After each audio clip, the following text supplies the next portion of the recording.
أهلا ومرحبا بكم. نبدأ النهاردة إن شاء الله في شوية تطبيقات على طائر السمان. يعني طائر السمان ده كان بيقول إيه؟ في كل مرة بيجي طائر السمان بيجي جنبه مخصص هو بيقول لنا طائر السمان رايح فين.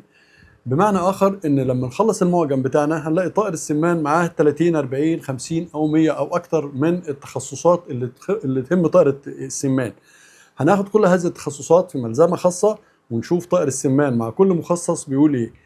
بس مش في كل مرة هنكتب إيه السمان ونقعد نشوفه رايح فين.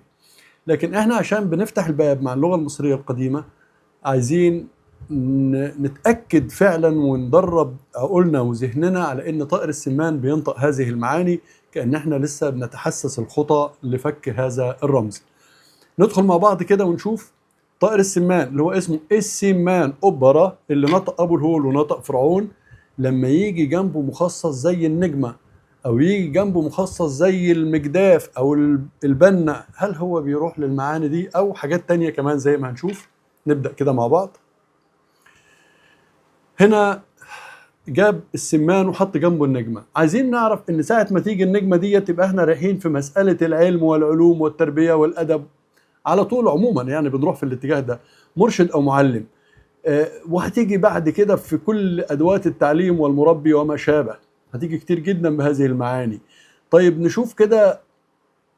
ادي كده السمان أوبرا، السي ادي الميم والف ونون وادي اوبا وادي ب والف والراء والهي. السمان أوبرا اللي هي نقطة فرعون ونقطة ابو الف ب ه لام واو لام ابو الهول. لما نيجي للكلمة ديت هتلاقي فيها كلمة معلم. ادي الميم وادي العين وادي اللام وادي الميم معلم. مربي ادي الميم ميم مو وادي الراء وادي الالف وادي الب وادي الياء. مربي معلم مربي. وممكن نقول مثلا كتاب علم وما شابه زي ما انا حطيتها فوق كده. طب ممكن تيجي بشكل مختلف زي ما قلنا مثلا معلم ميم عين لام ميم معلم الاله المعلم. وادي المخصص اللي هو دوت، ودي كلمه السمان أوبرا بنفس الترتيب نفس الحروف اللي احنا حاطينها حتى على المربع وعلى حرف النون بنفس شكلها من الحروف اللي فاتت. لكن هي نفسها بتحمل اسم النجم الإله. يعني إذا كان في إله لهذه النجوم فكلمة النجم أدي الإي وادي النون وادي الجيم وادي الميم النجم. وإذا حطيت دي ه مثلا تبقى النجمة. لكن إذا قلنا ده اسم النجم الإله يبقى هو موجود فعلا في نفس هذه العلامة اللي هي بتجمع السمان أوبرا. يبقى السمان أوبرا اللي نطق أبو الهول اللي نطقت فرعون اللي نطقت اسم النجم الإله اللي هي في معناها معلم أو مربي داخل في نفس اسم السمان أوبرا. يبقى لما يجيبها جنب النجمة دي هنروح ذهننا على طول رايح ليه التعليم والعلم والتربية والأدب والمربي وهكذا. يعني حتى أدب أدي الألف وادي الدال وادي الألف والباء أدب. أدبنا أدبنا كلمة أصيلة فيها وهنروح لها في معاني كتيرة هنشبع معاها كلام. لما يجي يحط السمان ديت السمان أوبرا ديت اللي هي نطقة أبو الهول ونطقة فرعون نطقة جنب المجداف، يقول لك ملاحون أو ربان أو إيه الملاح يعني المراكبي الربان بتاع السفينة. وخصوصا إن فرعون كان دائما يبقى معناه كلمة ربان وهيجي كتيرة معانا كلمة ربان. يجي جنب الجدار يقول لك بنا وصانع وبتاع. ممكن يعني كده مثلا لو كتبنا السمان أوبرا اللي احنا عارفينها اللي هي نطقة فرعون واللي هي نطقة أبو الهول بس حطها جنب المخصص ده اللي هو المجداف، يبقى أنا فاهم إن هو مراكبي. أدي الميم ألف را كاف ب مراكبي. أو الربان. خصوصا فرعون كان دائما بياخد لفظ الربان وهنشوفه كتير بعد كده. الربان اسم الملاح تسميه مراكبي تسميه ربان تسميه ملاح. لما يجي طائر السمان مع المجداف التخصص ده المخصص ده اعرف مع طائر السمان بالذات ان انت رايح لحاجة من المعاني الربان المراكبي الملاح ما شابه.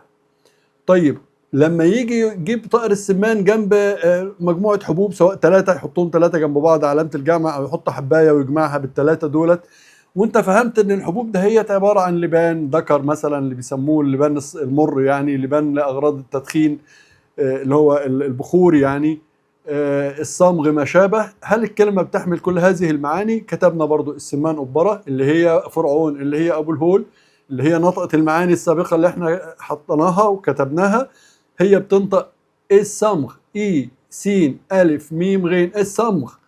ليبان، الصمغ اللبان. وهو هل هي بتحتمل معنى البخور؟ ادي الباء، وادي الخاء حرف الخاء، وادي الراء، وادي بخروا، بخرهم، بخروا منه او بخر منه او حطوا بخروا منه، اقراها كيفما تشاء، الامر واضح وبسيط. فهل اذا جاب طائر السمان مع البخور هل هي بتنطق بخور؟ في بخروا. وفي هل هي صمغ؟ الصمغ. هل هي لبان؟ الليبان، اللبان، ليبان. كلمة واضحة وصريحة بشكل مباشر. فإذا جات طائر السمان جنب المخصص ده هنروح برضو مباشر للمعنى ده كده. أحيانا يحب يهرج أو يهزر، يعني أحيانا يحب يحط نكتة في وسط الدلالة، سواء في البردي أو في الجدريات أو ما شابه، بس غالبا هي البردية. يعني جايب طائر السمان جنب الفار، بس حطوا فار ضخم شوية، فار كبير، يعني رسموا فار كبير وقال لك فار أو فار أسطوري أو فار ضخم أو فار خرافي. طيب ايه علاقة طائر السمان بالفار؟ مع ان الفه والراء واضحين، فار، فه راء، في ادي حرف الفه وادي الراء الابجدية اللي احنا حاطينها، ادي الب والراء، فار. لكن هو لما نطقها بحروف شامبليون قال بن، بنو، وحط الدي الواو، بنو، ب ونون واو. علينا من الترجمات، لكن احنا عارفين ان دي فه وده راء، فار، هو رسم الفار، ما علينا، كلام واضح وصريح. طب طائر السمان اللي هو نطق فرعون، نطق ابو الهول، نطق مراكبي، نطق بنا، نطق الكلام اللي فات ده كله، هل بينطق فار كبير؟ نشوف كده. ادي السمان قبرة حطيناها زي ما احنا حافظينها، نطق فار، ادي ف الف ر، فار. وادي الكاف ده حرف حلقي، فار كي ب ب ي ر، فار كبير، فار كبير. في نفس اسم السمان. او لو حبيتها تسميها خرافي تبقى ده حرف الخاء والراء والالف والفي والياء، خرافي. يعني هو باختصار، طبعا هو له تكمله كتيره، قلب رع وبتاع، في نفس الكلام، نفس المواضيع، القلب موجوده فيه. يعني يعني مش عايزين نطول. ادي الالف واللام، قلب، قلب الاله، والراء كان هو الفرعون، يعني قلب فرعون. يعني مش هنروح لها دلوقتي لانها جزء تاني هيبقى له ملحق تاني معانا في الكلام. المهم، طائر السمان الجميل ده كل ما يحط له مخصص نبص على كلماته نلاقيها بتقرا المخصص ده. وديت اعجاز اللغه المصريه، اعجاز المؤلف اللي حط القواعد بتاع اللغه ديت. ما كانش عنده مساحه كبيره في الكتابه، بس كان يقدر يحط مخصص لرسمه واحده يقراها في كل اتجاه هو عايز يروح فيه. موضوع رائع، موضوع جميل. التطبيق على طائر السمان دوت لسه هنشبع منه كلام، بس مع الشغل يعني. لكن ممكن يبقى احنا وقفنا عند طائر السمان، ان هو ابو الهول، ان هو فرعون، ان هو مثلا المراكبي او الملاح او المعلم او الفار الكبير لما حب يهزر او يقول نكته اثناء العمل. شكرا لكم.